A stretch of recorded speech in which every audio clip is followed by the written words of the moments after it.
Just like that, Kathy Engelbert, the WNBA, the team owners, the Players Association, in the split of an instance, all of it can change. In a split instance, all of it can change. If this injury does anything, it should be a wake-up call to the WNBA. The WNBA just watched its brightest star go down, and they've got no one to point fingers at but themselves. Caitlin Clark is now sidelined for at least 2 weeks with a strained left quadriceps, marking the first time she's missed a meaningful game since her sophomore college season. The league's heartbeat has just flatlined, and the silence is deafening. Caitlin Clark will miss at least the next 2 weeks with a left quad strain. The Fever are currently 2-2 on the year. Clark has started all 4 games so far and is averaging 19 points, 9.3 assists, and 6 boards per game. The Fever said more updates will be provided after doctors reevaluate her. This even harder to stomach. That quad injury might not be new at all. There were signs of tightness in the preseason, signs that never got proper attention.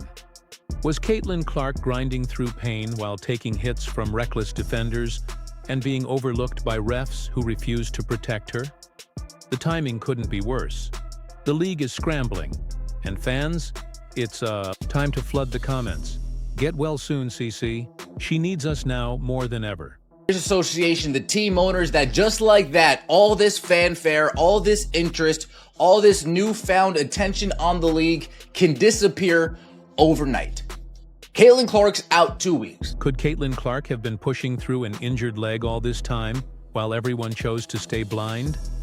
The clues are stacking up, and they're impossible to ignore. On May 24th, against the Liberty, Clark didn't look like herself. Her shots kept falling short, missing that signature explosion from deep. But the moment that should have raised alarms, a camera caught her applying a heat pack mid-game. No need for a diagnosis. She was clearly in pain, and no one said a word. There is literally footage of Caitlin Clark putting heat compression towards her leg. There is literally footage of her putting heat packs on her leg. There is new footage of her heating up her quad when she's playing. After the MRI results came in, Coach Stephanie White admitted something chilling. She had no idea when the injury even occurred. Let that sink in. The Fever didn't recognize the severity of Caitlin Clark's condition until she finally opened up after the game. White said, "I'm glad that she did because we need to nip this in the bud." Translation? Clark had been silent, masking the pain, until her body forced her to speak. I'm at the game. Caitlin Clark does not look right on the sideline. Caitlin Clark is coming out. She has heat compression on her quad. She was playing injured. And ironically, that is probably the best case scenario. That is probably the best thing. And a lot of people are like, oh, it's a bad thing. And trust me on this, it is probably the best case scenario that she's been actually playing through this and she was able to play through this fine. Let's stop pretending this was some out-of-nowhere fluke during the Liberty matchup. Caitlin Clark already missed the Fever's preseason debut due to tightness in that same left quad. Now she's dealing with another injury. Same leg, same muscle group. The team insists it's unrelated, but twice in one season, to the same spot, that's not bad luck. That's a warning sign we all missed. Maybe this will be the wake-up call that the WNBA needs to clean up the officiating, to actually show that they appreciate this golden goose that has landed in their lap that goes by the name of Caitlin Clark. It's been so long where we've just seen this girl getting beat up in games.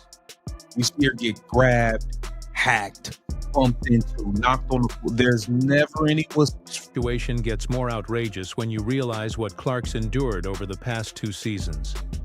From her NCAA finale through her WNBA debut, she's taken brutal, unchecked physicality, pushed, slammed, and knocked off balance while the refs swallowed their whistles. Game after game, defenders targeted her, and no one stepped in. For the league's biggest attraction, the lack of protection has been blatant and unforgivable. Interview 7. What was that play? Oh my God, this is rigged. This is rigged. She got yanked, fell on her hip. That's a hack. Coach White nailed it. Elite players often hide their injuries. Caitlin Clark felt that pressure. To keep playing, to stay strong, to never ask out. She believed she could tough it out like she always has. But this time, her body pushed back. The brutal truth? Clark was dragging herself through games, absorbing relentless contact, knowing full well the refs wouldn't lift a finger. She didn't just play through pain, she played through silence. The league is still resentful of her, it's still jealous of her, and it's still trying to put her in her place and give her nothing, make her earn something that she already earned last year when she put this league on the national map. For the first time ever, it was really, really and truly on the national map. This never had to happen. If Caitlin Clark had been given proper rest after her preseason strain, if the officials had cracked down on clear targeting, if the medical team had caught the signs early, this could have all been avoided. But no one stepped in. The league's brightest star was pushed to the edge, and her body gave out while everyone watched in silence. Now, with Clark sidelined, the WNBA has plunged into chaos, and their frantic response makes one thing brutally clear. They never planned for a league without her.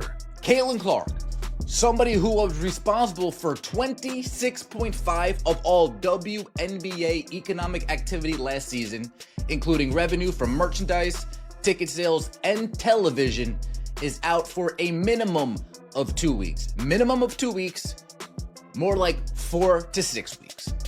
Minimum of 2 weeks, because remember, that's when she gets reevaluated. More like 4 to 6. The moment Clark's injury went public, the illusion shattered. League execs who'd ridden the wave of her fame were suddenly staring down the barrel of their worst fear, an empty spotlight. Panic set in fast. Ticket sales stalled, viewership projections plummeted, and teams that had bet everything on her name now found themselves inches from collapse. And the worst part? They never saw it coming. And I'm already seeing people saying, I'm taking a break. I'm already seeing people say, I'll be back in a little bit. These numbers are going to go down. The owners are going to walk into those negotiation rooms feeling themselves. Shout out to Beyonce. I'm feeling myself. I'm feeling myself. I'm feeling my...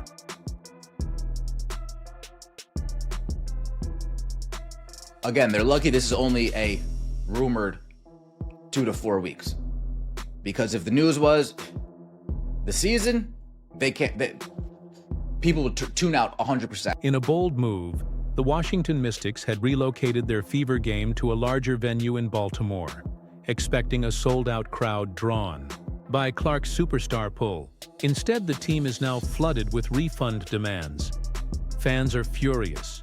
The truth's out. The only reason for the venue change was Caitlin Clark. Now she's not coming, and the league is left scrambling for answers, while stadium seats sit unclaimed and trust begins to crack. There is one thing, no doubt, that's about to happen. The WNBA teams that move their games, this is about to be catastrophic for them. And it's kind of fun. Chicago took an even riskier leap, moving their Fever showdown to the iconic United Center, the same floor where the Bulls made history. It was meant to be a symbol of the league's meteoric rise. Instead, it's becoming a cautionary tale. Thousands of seats unsold. A primetime game set to air with empty rows in every camera shot. This isn't just a PR nightmare. It's the kind of visual failure that haunts a league for years, and they have no backup plan. Yep, that's the Baltimore game.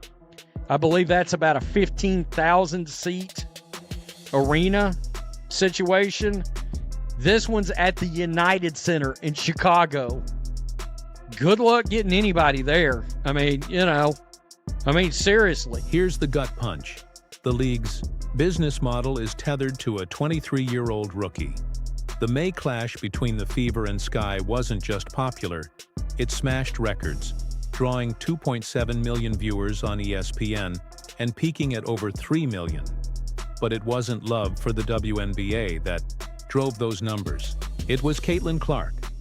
Now, networks like CBS Sports are bracing for a crash, and advertisers who shelled out top dollar for Clark matchups are calling emergency meetings. Every strategy, every dollar, every promise was built around her, and now she's not there. Will this be the wake-up call the WNBA needs? Caitlin Clark is out for at least 2 weeks.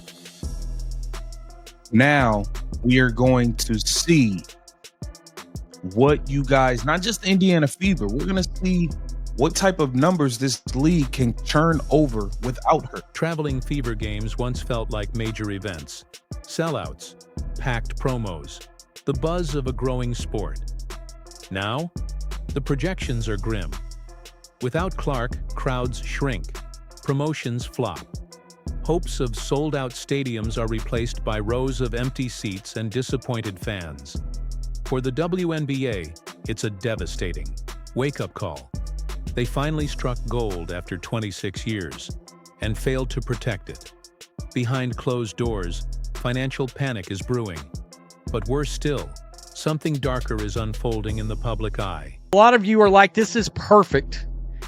All right, because the WNBA accused the fandom and gave validity to some online trolls. Oh, by the way, I wonder if the WNBA has given validity to some other online trolls. While real fans mourned, parts of social media erupted with glee. Caitlin Clark's injury became a twisted celebration, especially among some Angel Reese and Chicago Sky supporters. The cruelty was staggering. Posts cheering her downfall spread like wildfire across Twitter and Instagram. Some fans said they were glad she couldn't play. Others accused her of faking it. The vitriol aimed at one young athlete, barely 23, revealed an ugly truth.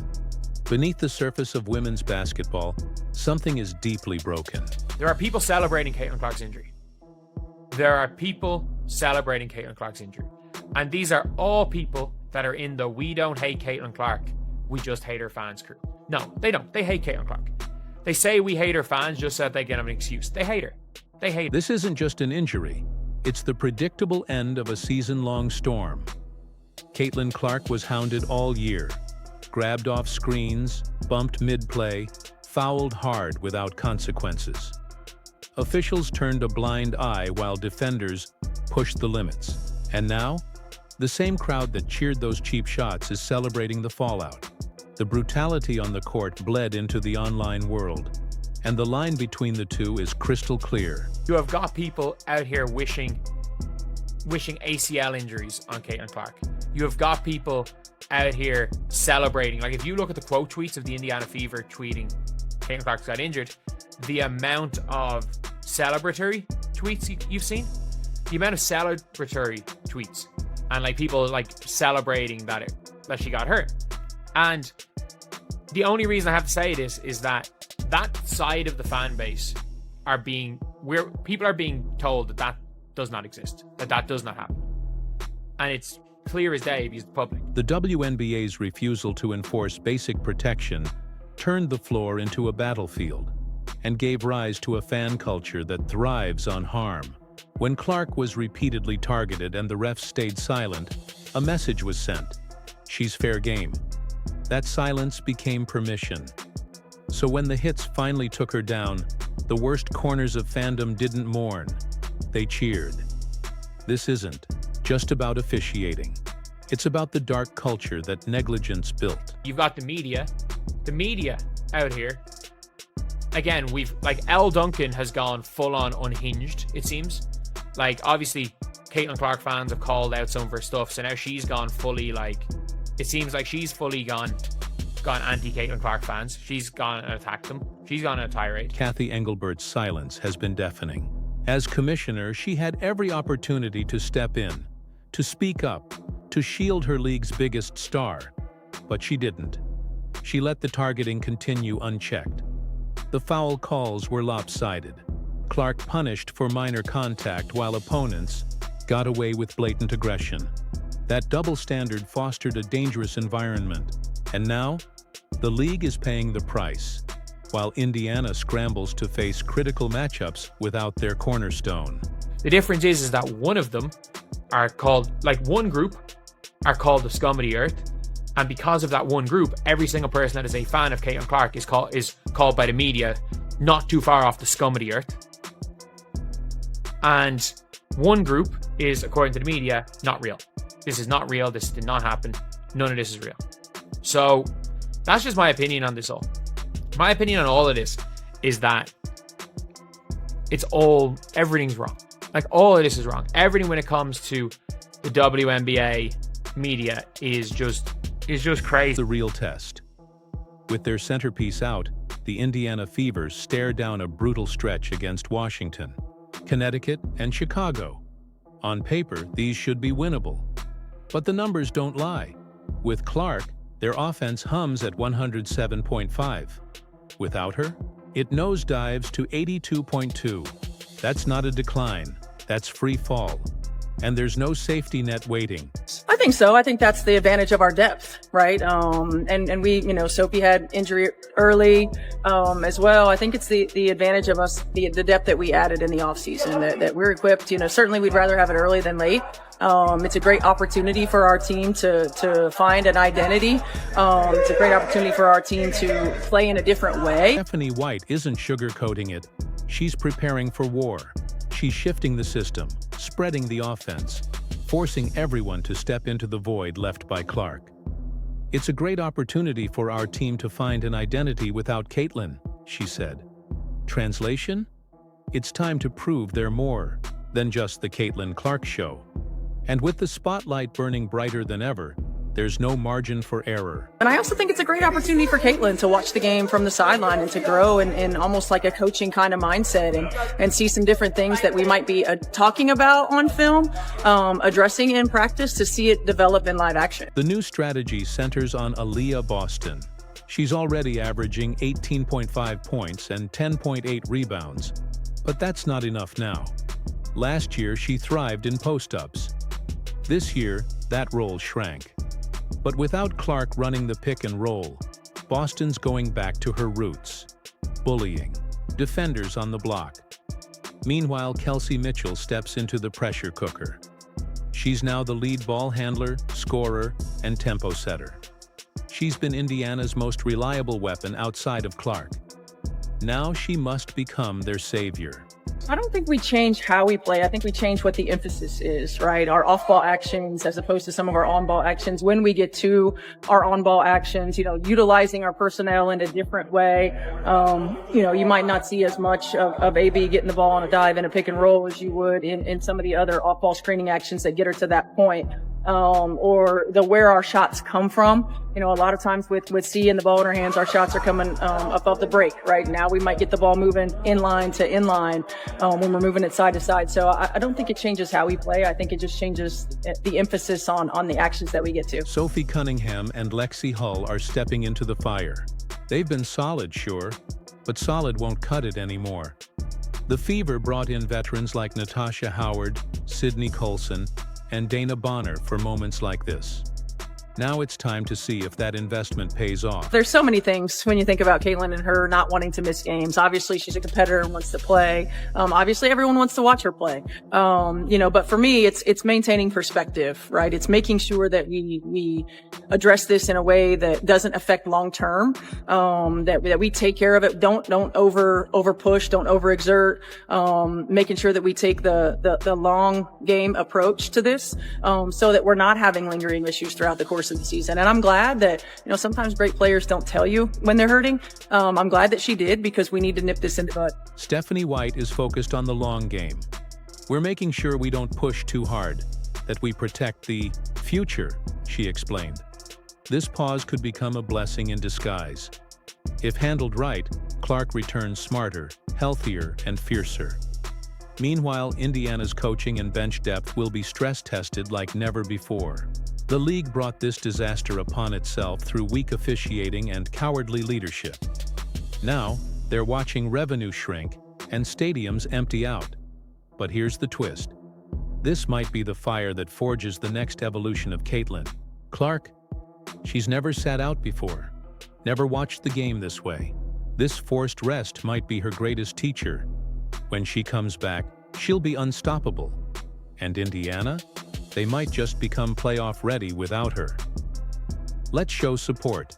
Comment, get well soon, CC below, then like, subscribe, and turn on all notifications. Because this story, it's just getting started.